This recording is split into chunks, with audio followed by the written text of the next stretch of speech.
She had been standing in the corridor for almost 10 minutes, her back pressed against the cool wall, listening to the laughter spill through the crack in the door.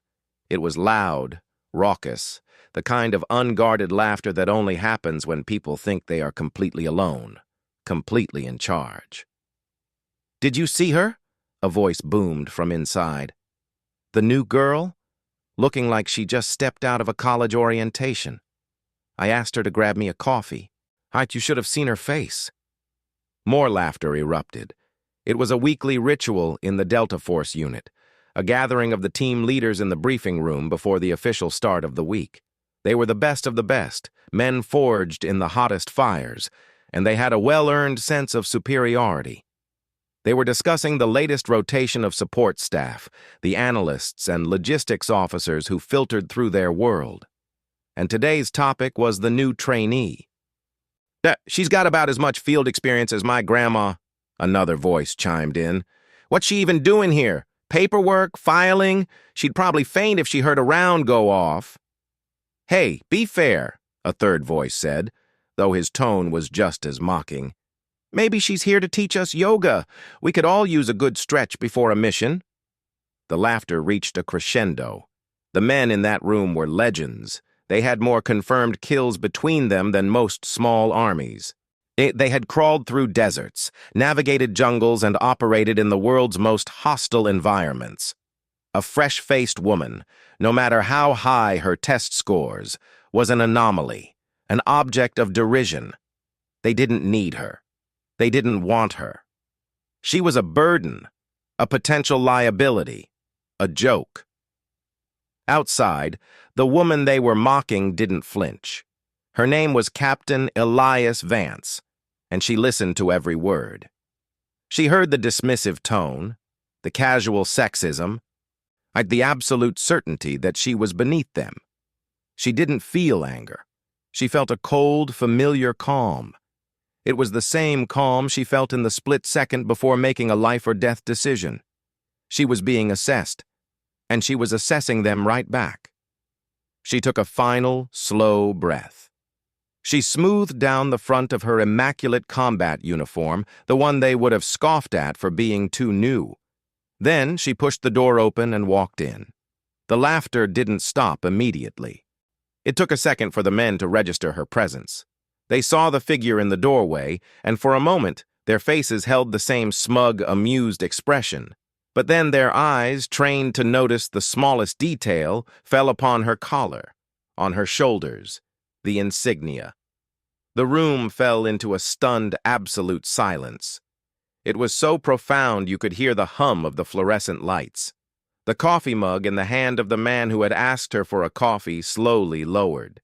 The smirks froze, and then melted into confusion, then into the wide-eyed shock of men who had just realized they had made a terrible, catastrophic mistake. Captain Vance walked to the head of the long metal table. She didn't look at any of them individually. She placed a tablet down and looked at the main briefing screen. "At ease," she said, her voice quiet, but carrying the weight of absolute authority. "Let's begin. We have a situation in the Korengal Valley that requires immediate attention." No one spoke, but no one moved. The laughter was a distant, shameful echo, replaced by the chilling reality of the moment.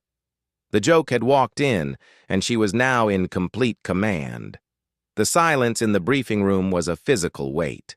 These were men who thrived on chaos, who communicated in the shorthand of warriors. Now they were rendered speechless, not by fear, but by the sheer staggering impact of their own folly. Captain Vance, however, seemed oblivious to the tension. She was already pulling up satellite imagery on the main screen, her fingers moving with practiced efficiency across the tablet. "Sergeant Major Keller," she said, her gaze still on the screen. "Your team's last position was here." A red dot pulsed on a satellite map of a treacherous mountain pass. "Recon indicates a new insurgent camp has been established in this cave system, approximately 3 clicks east of your extraction point. It wasn't there 3 days ago." Keller, the man who had boasted about asking her for coffee, cleared his throat. He was a mountain of a man, a 20-year veteran with a face like carved granite. The shock was fading, replaced by a defensive wariness. "Ma'am, with respect, our intel from that sector is solid. We had eyes on it 2 days ago. Nothing." "Your intel was wrong, Sergeant Major," Vance replied, her tone devoid of accusation, simply stating a fact. She expanded the image. "Look at the thermal anomalies at dawn. See the heat signatures from the cooking fires tucked under the rock overhang. They're using the mountain's mass to shield themselves from conventional satellite sweeps. You were looking for tents and trucks. You missed the smoke." The other team leaders leaned forward, their professional curiosity piqued despite their personal discomfort. One of them, a younger staff sergeant named Ortiz, studied the image. He was the one who had made the yoga joke. He felt a hot flush of embarrassment creep up his neck. "Ma'am, those readings are faint. How did you catch them?" Finally, Vance turned to face them. Her eyes were a calm, piercing gray. She wasn't beautiful in a conventional sense, but there was an intensity to her presence that was magnetic and unsettling. "Because I wasn't looking for what I expected to find. I was looking for what shouldn't be there. Now." She swiped to a new image. "This is the problem.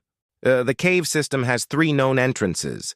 This one," she pointed to the smallest, "is a goat trail, barely a crevice. It's also their only emergency exit. If we go in the front, they'll bleed out the back." She laid out a plan. It was audacious. It involved a halo drop at night, a grueling climb up a sheer rock face that wasn't on any map, and a simultaneous breach of the 2 main entrances while a 3-man team sealed the goat trail. It was a plan that required not just physical prowess, but meticulous timing and absolute trust. She used terminology they knew, but she wove it together in a way they hadn't considered. She talked about wind speeds at altitude, the angle of the moonlight, the specific decibel level of their suppressed weapons to avoid an echo in the canyon. She had done her homework. She knew their strengths, their weapons, their past missions, their after-action reports. She knew more about them than they knew about each other. When she finished, she looked at Keller. "Questions?" Keller stared at the screen, his mind racing. The plan was brilliant. It was risky, but it minimized their exposure and maximized the chance of a clean sweep. It was the kind of plan he wished he'd thought of himself. He looked at Captain Vance, seeing her for the first time not as an interloper, but as a strategist. The disdain in his eyes was gone, replaced by a grudging, professional respect. "No, ma'am," he said quietly. The words were simple, but they signified a seismic shift. The team leader, the alpha of alphas, had just deferred. "Good," Vance said. "We move in 12 hours. Sergeant Major, I'll be joining you on the halo jump." A ripple of surprise went through the room. A commanding officer on a halo jump? That wasn't protocol. That was insane. "Ma'am, that's not necessary," Keller started. "I'm not asking, Sergeant Major, I'm telling you. I need to see the terrain from their perspective. Get some rest. I dismissed." As they filed out, no one spoke. The man who had joked about yoga walked with his eyes fixed on the floor. The one who had asked for coffee avoided her gaze entirely. They had come in as kings of their own domain. They left as soldiers who had just been given a masterclass in command. The laughter was a distant memory, buried under the cold, hard weight of reality. 12 hours later, under a sliver of moon, the team was at altitude. The inside of the C-130 was dark, vibrating with the drone of the engines. The men were checking their gear, a final, silent ritual before the jump. They were encased in their own worlds of focus, but every few seconds their eyes would drift to the slight figure at the end of the bench. Captain Vance was doing the same checks, her movements fluid and economical. She wore the same heavy pack, the same night vision gear. There was no distinction between her and them. The jump master gave the signal. The bay door yawned open, and the roar of the wind filled the space.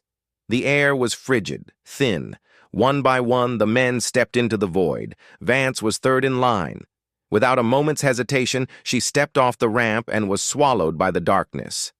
The free fall was a controlled chaos of wind and adrenaline. Vance stabilized herself, her body an arrow in the sky.